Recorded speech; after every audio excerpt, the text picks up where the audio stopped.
నాకన్నింటికన్నా చాలా happy thing ఏంటంటే, మనమేసుకున్న విత్తనాల నుండి వచ్చిన కూరగాయలతో వంట చేసుకోవడం. నేను ఈ టబ్బు నిండా వేశాను పాలకూర. కానీ చాలా మొలకలొచ్చాయి.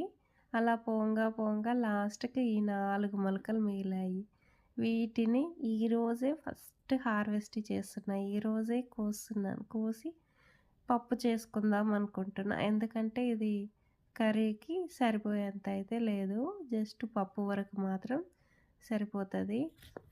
అయినా ఇంటి దగ్గర పండించిన కూరగాయలతో చేసిన వంట ఆహా!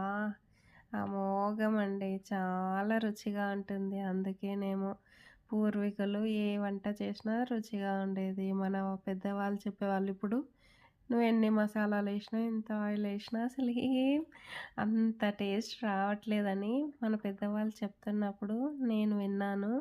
చాలా సార్లు విన్నాను. ఎందుకనుకున్నారు మన పెద్దవాళ్ళు కూరగాయలు పండించే టైంలో అయితే అస్సలు పెస్టిసైడ్స్ యూజ్ చేయకపోయేవాళ్ళు. ఓన్లీ ఆవులు, గేదెలు, ఎద్దులు వాటి పేడని మాత్రమే ఎరువుగా యూజ్ చేసేవాళ్ళు కూరగాయలకి ఖచ్చితంగా. వేరే వాటికంటే అప్పుడు గూడా కొంచెం కొంచెం స్టార్ట్ అయిందేమో కానీ, వీటికి మాత్రం అసలు యూజ్ చేయకపోయేవాళ్ళు.